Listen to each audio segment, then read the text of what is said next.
So cold weather doesn't bother cattle nearly as much as it bothers people, but it will expose any weak spot in the system very quickly. Yeah. So if something is inefficient, winter will make that obvious. Very obvious. So today, we're walking through how we prepare for cold weather in a way that doesn't add stress to our daily routine because we're still working full-time jobs. Off the farm. Right.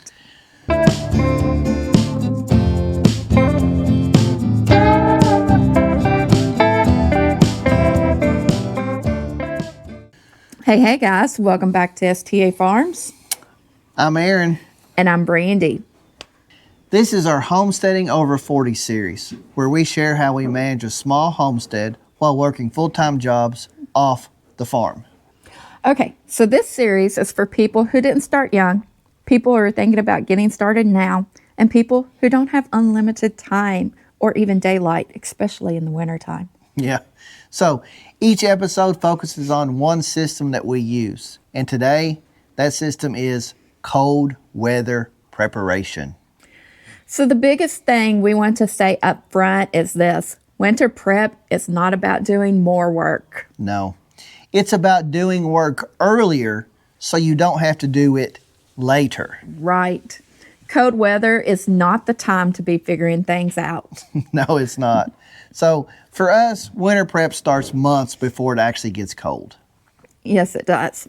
We're thinking ahead about feeding, water, shelter, and how much daily effort it takes for going into weather when the weather turns. Yeah, because when it's cold and it's dark and it's windy, everything takes longer. So one of the biggest parts of winter prep is hay. Yeah. Yeah, so we've already talked about how we pre-place hay before winter even starts.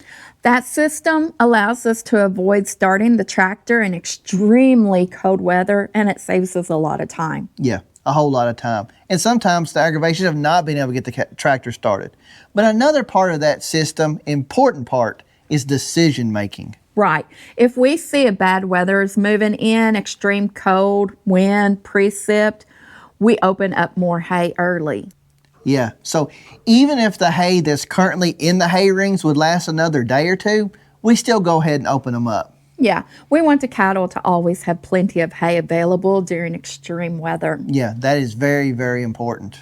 That is critical. Yes, it is. Hay generates heat through digestion, and during extreme cold, cattle need access to it at all times. They do. We don't want them running out right as the cold weather moves in. Exactly. So if weather is coming, we go ahead and give them access to the next set of bales of hay. Yeah, that's a proactive decision that prevents problems later. And also, we're usually not out at below zero temperatures opening up hay. Right. And winter feeding is not the place to stretch hay tightly. No, you don't want to stretch hay during cold weather. Another big consideration, that's shelter. Shelter. So extreme cold by itself doesn't really bother the cattle. Believe it or not, what bothers them is wind and precipitation. Right. If it's extremely cold but calm, our cattle are often not in the barn. I know that sounds crazy, but that's the truth. They'll be outside. But if it's windy or raining or snowing, most usually they'll be in the barn when it's cold. And that's when shelter really matters. Yeah, you want to try to keep them dry. During those conditions, we also put out square bales of hay inside the barn. Right, and that gives cattle access to feed out of the wind and out of any precipitation. So like we've said in our previous videos about our daily feeding, how we feed grain in the barn, we do the same thing with the square bales. We just put them in the troughs, and it acts as a manger, and that's how they eat hay. Dry cattle handle cold much better than wet cattle. They do. And providing a place where they can stay dry and eat comfortably is a big part of winter success. It is. It reduces stress, and it helps to maintain their body condition. So water is another critical piece of our winter prep. Very important. So we keep a 150-gallon water tank in the barn full of water. And we run a tank heater to keep it from freezing. Because you don't want that water freezing. So that does Two things. One, and most importantly, it keeps our cattle with access to fresh, clean water in extreme cold temperatures. And two, and very important to us, especially whenever you're over 40, it keeps us from having to trek all the way back to the pond and cut ice in the extreme cold. And that's worth a whole lot. So access to water in extreme cold is way more important than most people realize. Cattle need to stay hydrated to maintain their body heat. Water is just as important as hay.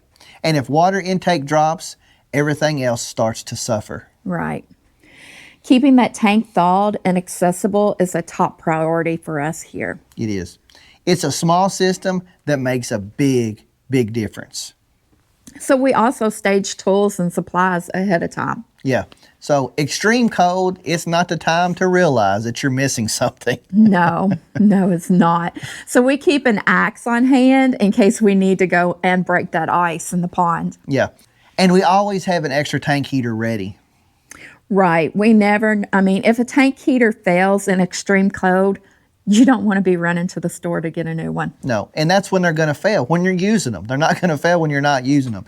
And if you have to go to the store to buy one, they're usually sold out when you need them the most. Right. So having a backup ready saves time and stress. A whole lot of stress. So we also bring our water hose into the house after we get through filling the tank up. And that keeps it from freezing and cracking. Yep. Because what good's a water hose if you can't run water through it? Right.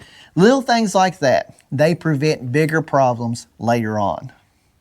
Another big part of winter prep is our routine. Yep. So cattle do best when things stay consistent. Consistency, it reduces stress.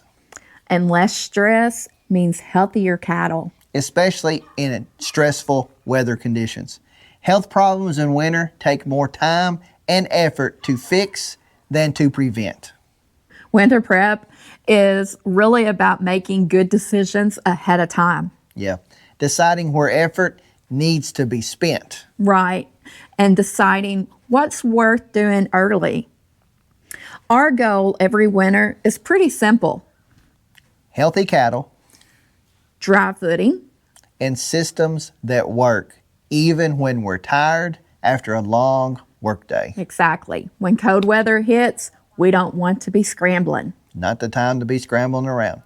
We want to be opening gates, checking water, checking the cattle, checking the other animals, and moving on. Right. And that's how this stays sustainable long term.